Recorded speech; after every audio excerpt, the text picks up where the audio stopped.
Where is your spirit, Odysseus? Where has your prowess gone? You are not the man you were when for 9 relentless years you fought the Trojans for royal Helen of the White Arms, killed your man in the bitter struggle time and time again, and planned the stratagem that captured Priam's town with its broad streets. So how can it be that now, when you are in your very own home and amongst your own possessions, you whine about your lack of courage in face of the suitors? Hello everyone, and welcome back to a novel review, the book podcast, where every week I review a different book. Today I am reviewing Homer's The Odyssey, which is a thrilling tale, one that I'm sure we're very much familiar with in some sense. It is the second part of a 2-part series. So last week I discussed, I'm sure you can guess it, Homer's The Iliad. So if you are interested in that, or you would like to catch up, go check that episode out first. I had a lot of fun with that one. I quite enjoyed it. It is, I will say off the bat, the Iliad is my preferred of the 2 stories, but that does not mean the Odyssey is not also an incredibly thrilling tale, but more of that in a second. First though, I just want to say I hope we're all well. I hope everyone's doing well. I hope we've got some great books on the horizon. I hope basically, the to-be-read pile is always growing, never slowing, and that everyone is reading some great books. So thanks so much for clicking on. I really do appreciate it. If you would like to subscribe, if you're a lover of books and you would like to subscribe and support the pod, thank you so much. I really do appreciate it. But as always, let's just crack on with the show.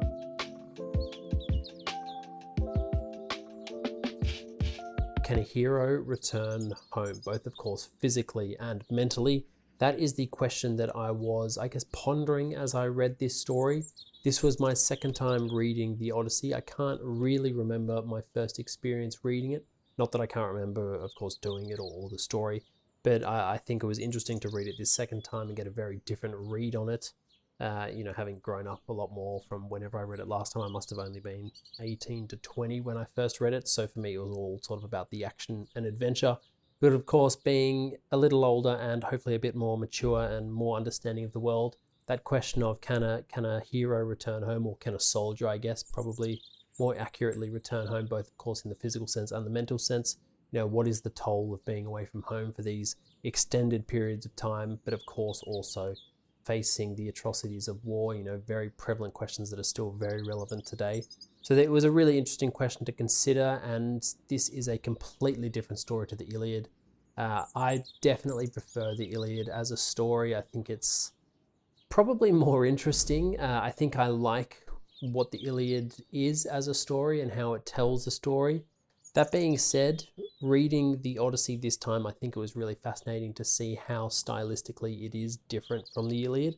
And, really, if you did have to, pull apart one of 2 of these books, pulling apart the Odyssey would probably be more interesting, because there is a lot more going on stylistically in the approach to telling the story itself. And of course, the uncertainty as to what story is actually being told. Briefly, I'll just do a brief overview. I mean, we all know the great Odyssean journey. We all have probably a rudimentary understanding of what the great Odyssean journey is. It's, of course, the journey that Odysseus takes to get home from the Trojan War. He has spent 10 years in Troy fighting for the capture of Priam's town, for Troy itself. They, of course, succeed, and then he looks to sail home. And on a map, geographically speaking, it's not that far a distance, but the gods have a few words and have a few fingers in a few different pies and play their little godly games. And it takes Odysseus a long time to get home. He, of course, meets the Cyclops, he meets the Sirens, he goes to the underworld. And while all this is going on, his son Telemachus is trying to find him as well, trying to find any kind of rumor as to whether Odysseus is, of course, alive, because there's sort of a side plot going on that a bunch of suitors have turned up at Odysseus's door for the hand of his wife. And she's kind of like, well, no, I'm still married to Odysseus, and he's not actually confirmed dead. And they're like, no, he's been gone 10 years, like, you've got to marry one of us. And they, of course, are just looking for money and all different things. And, of course, the hand in marriage, of course. It's a lot going on. There is a lot going on in this story. So in the last episode, in the episode of the Iliad, I spoke about how these stories were kind of comprised, historically speaking. They were orally comprised. And I spoke a bit about, the nature of oral composition and the paradox that presents us. I won't speak about that in this episode, so if you do want to hear a bit more about that, please do go check out that episode. There are the timestamps on YouTube, so you can jump straight to that specific spot and just hear what I have to say about that. So I won't speak too much about, I guess, the history of the book, the history of the story, the composition of the story in terms of oral composition, and how the bards telling these stories were able to remember such great stories, because I've already spoken about that just last week in the episode of the Iliad. So go check that out. It was fun to speak about, but I have no reason to repeat myself now and bore everyone here for the second week in a row. So I will not speak about that. I'll pretty much just be speaking about the story itself, because it's a really interesting story, and I think it is stylistically very different to the Iliad. So one thing that I found, I think, really fascinating, and something that is, quite a nice change of pace, is that this story is not exactly linear. There's actually a lot more going on beneath the surface of this story when you sort of read between the lines of what is actually being said. And this story is not linear, so we actually jump into the story quite late in the story. I know the Iliad, we also jump in quite late in the Iliad. We're in the sort of 10th year of the war, and we've actually lost a lot. And in this, it's not too dissimilar as well, but we do get a decent amount of backstory.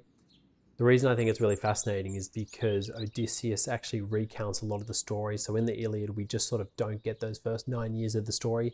But at this point in the story, Odysseus is alone, and he's on a particular island being entertained by some people, and they're kind of like, who are you and what's happened? And he recounts this tale. It's almost like an orally comprised tale within the orally comprised tale of the Odyssey itself. And it's really fascinating because we then do get the backstory of what Odysseus and his crew have actually been up to, and all the struggles that they've sort of undergone along this great Odyssean journey, and how the crew have been lost, of course, because Odysseus is the only survivor. And I found it really interesting because it's really a non-linear story that leaves a lot of space open for interpretation. Odysseus is an incredibly good storyteller, and whether these tales become a little embellished is, very much open for conversation. And I think that's sort of very much made aware to us as the reader or the listener, depending how you're engaging with this story. So when I say it's open to interpretation, this is a quote from Athena, who's kind of like the god that's in Odysseus's corner the entire story. She's really sort of keen and eager for him to get home. She's really kind of in his corner very much. And this is in the chapter Odysseus Lands in Ithaca, which is book 13 at around line 290. And she says, "Anyone who met you, even a god, would have to be a consummate trickster to surpass you in subterfuge. You were always an obstinate, cunning, and irrepressible intriguer. So you don't propose, even in your own country, to drop the tricks and lying tales you love so much."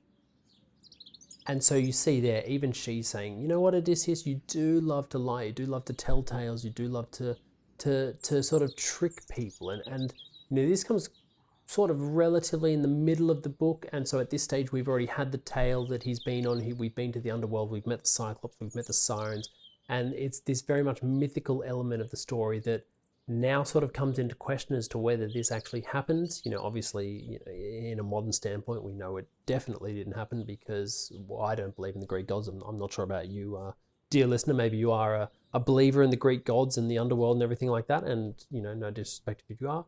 But I personally don't believe in them, and so it kind of calls into question this entire tale that Odysseus has strung, which I do find really interesting. And it's one of those lines that I didn't really pick up on the first time I read. Something else I noticed as well, this read as well, is that I think when a lot of people think of the Odyssey, at least for me, our minds instantly go to, or my mind instantly goes to, meeting the Cyclops, meeting the Sirens, going to the underworld, these kind of like mythical elements of the story that really stick out quite sharply in our minds as really exciting moments. And I found it really interesting reading this, reading the Odyssey, is how little they actually play in the story and how quickly those chapters are actually done.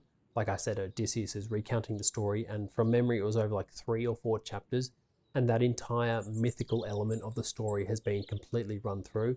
And I just found that interesting, because even though it's so brief, it's kind of like the one period or the one aspect of the novel that is so acutely remembered.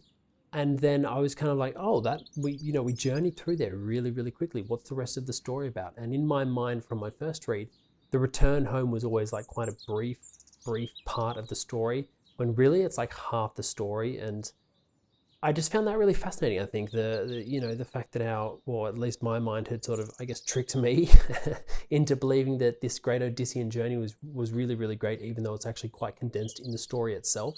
So when I said this story would be, I think, pretty interesting to study and to really pull apart, I think one of the main reasons for that is, well, the two reasons, of course, is the one I said, it's non-linear and there's obviously a few lies being told, but I think Odysseus as a character is a lot more. I mean, in the Iliad, he's obviously explored as a character, but not to the depth that he's explored in the Odyssey. The Odyssey is really about him and his journey home. And in the Iliad, he's portrayed as this really sort of cunning, quick-thinking general or king of Ithaca, but he's kind of like a general in the war that is really great at thinking on his feet, and he's a really good swordsman, and he's a really good warrior, and he's really cunning and smart and intelligent, and really good at sort of like warfare stratagem. And in this story, the Odyssey, we actually get a completely different view of him, and I think that's one, really interesting, but two, really truthful, because it kind of plays into this idea that he has been at war for 10 years, which is an incredibly long time to be away from home, and then to be facing the prospect of another 10-year journey home. I mean, that's 20 years in total, which is a hell of a lot of time to be away from home. And this is obviously, there's no technology or anything like that. Like, you just basically get whispers in the wind as to whether everyone is doing okay back in your homeland. And so we get a really different view of Odysseus, and it really kind of, I think, humanizes him as a character, because there are elements of pride, of jealousy, of anger, of frustration, of complete sadness and depression, and you start to see him really wrestle with himself a lot. And I found there was one scene where we're with Polyphemus, the Cyclops, that I found really, really interesting and sort of almost out of character for Odysseus. And so this is the moment where they've just escaped the Cyclops, they've held on to the bottom of the sheep, they've got out of the cave, and they're pretty much free to go. And they've blinded the Cyclops, so they're completely free to go, and they could just leave on their merry way. And Odysseus in the Iliad comes off as this kind of like really strong, really capable, but really humble character as well. And I think that's kind of the general interpretation of him. But then it's a moment like this where they're completely free of the Cyclops, they could board their ships and leave. And Odysseus calls out and says, "Cyclops, if anyone ever asks you how you came by your blindness, tell them your eyes were put out by Odysseus, sacker of cities, the son of Laertes, who lives in Ithaca." And it's kind of like that moment of absolute arrogance that I was like, oh, we've got a different Odysseus. He's completely arrogant in that situation. He's completely prideful in that situation. And he just completely outs himself as well. I mean, you don't really blind someone and then you're like, by the way, my name's Odysseus. I live here. Come pay me a visit anytime you want. And it's just kind of that moment of pride that I think I found really interesting and picked up on this second read, because Odysseus is not, he's not portrayed as this incredibly prideful character in the Iliad, at least not to this degree where he's being this arrogant, where he's a really arrogant guy. He's sort of really level-headed in the Iliad. And in the Odyssey, it's kind of like you're watching that frustration boil over, and you're watching that pride of, I used to conquer cities. I've, led men to battle and won these battles and sacked cities, but now I'm sort of like just struggling to get home. And you can see that pride and the arrogance sort of starting to bubble and boil over, that I found really, really fascinating. And it's kind of that pride and arrogance in that moment of pretty much outing himself as Odysseus, king of Ithaca, and revealing who he is and where he's from, that then come back to bite him, because then Poseidon makes it very, very difficult for Odysseus to get home. And it's kind of just like the exact punishment for what he did in that moment. So it's just kind of like that shifting nature of who Odysseus is through the course of this story. And then, of course, as I said, this story on the second read was much more about Odysseus getting home. And once he's home, we actually spend a lot of time there. But what I found really interesting is that Odysseus presents and feels as if he's really uncertain in himself anymore. Like I said, he's been away for nearly 20 years, and he doesn't quite understand his place in the world anymore within his own home. And you can sort of really see that. And it sort of builds throughout the story, because he often hides his identity through the story. But then you get home and he's completely hiding his identity. He doesn't just arrive home and he's not just like, hey, I'm back, here we go, like let's carry on with our lives. He very much hides his identity and sort of plans a way to infiltrate his own home in a way, and sort of understand the lay of the land before he decides to commit to go back in. There's never a doubt that he wants to go back in and obviously take up his mantle as king of Ithaca again and be home in that sense, but he's very uncertain in himself. And the fact that he hides his name and conceals his identity for so long as he tries to sort of find his footing again in his own homeland, I thought was really fascinating. And it kind of goes back to that very first line I said, in that can a hero return home? Can a soldier return home? You know, you've been away for 20 years. It's an incredibly taxing journey that he's been on, both fighting a war and then fighting to get home.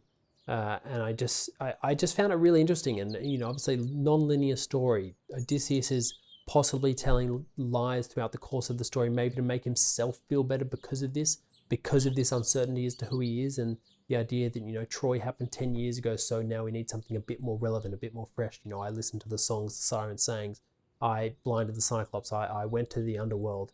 You know, I did all these incredible things on this journey. I wasn't just struggling to sail a boat home, which it, you know, very much could have been. So it was just kind of this uncertainty that I found really refreshing and really interesting as well, coming from a text, you know, this old. It wasn't just like there's good and bad, there's your black and white. It did feel very layered. It did feel very complex, and it felt like a very close, I guess, exploration as to who Odysseus is as a man and how he presents himself as a man in, of course, war, and then how he presents himself after that as well. So all in all, you know, I definitely still prefer the Iliad as a story. I think it's a more engaging story, but if I had to pick one to like really sort of, or I've got to peel back the different layers of the story and understand the different complexities of it, the Odyssey is a much richer experience for that. I will also say that I listened to both these books this time. I do have both copies in the physical, of course, but I did listen to these books. I listened to them on Spotify, so you know, they're included in Spotify Premium if you do want to listen to them. Different narrations each time, but both very good narrations, so that was really interesting as well. And I think it's good to listen to these stories as well, as they were orally comprised, so they were actually, you know, created to be listened to, not to be read. And I do think you get the musicality of the language if you listen to them, and that's where narration is so important, and finding a good narrator is really important, because the musicality of the language does really shine through in good narrations. So yeah, I'm just telling you that just in case you do want to go listen to them as well. I quite enjoyed them. They were not too long. I think they were 15 hours each, something like that. And they're really sort of simple stories, and they flow with a nice flow. So that was Homer's The Odyssey. I am very keen, because I know Christopher Nolan is doing his own version of The Odyssey. I'm sure a lot of us have heard that. And, you know, out of the Iliad and The Odyssey does seem like the kind of story he would pick up. Like I said, the non-linear storytelling, the, of course, unreliable narration of Odysseus as well. So I'm excited for it. I'm excited to see what Christopher Nolan does. He's obviously a very accomplished director, and so I'm very much excited to see it, and hopefully it spurns sort of the next wave of great sort of I guess historical films. Sort of, you know, we had a good period when Troy came out, that film in 2004. You know, we then had Kingdom of Heaven, those kind of historical war films coming out that I think are really, really great, and I'd like to see a resurgence of them. So hopefully this Christopher Nolan film can do that. I'm very much looking forward to see how he presents it, how he directs it, how it comes off on the big screen. So yeah, looking forward to that. Homer's The Odyssey. I rated the Iliad a 5 out of 5. I'm going to say the Odyssey for me is a 4.5 out of 5. Still very much worth it. One of those books that, you know, I'm probably quite biased, but one of those books, or two of those books, that you should tackle at least once in your life. So yeah, Homer's The Odyssey, 4.5 out of 5.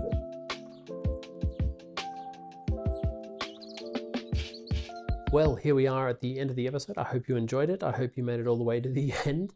Thanks so much for tuning in, for listening. I really do appreciate it, and I hope to see you next week. So, to take us away, a quote from the chapter Odysseus and Penelope. This is book 23, lines after 240, between 260. At last the shrewd Odysseus said to his wife, "Dear wife, we have not yet come to the end of our trials. There lies before me still a great and hazardous adventure, which I must see through to the very end."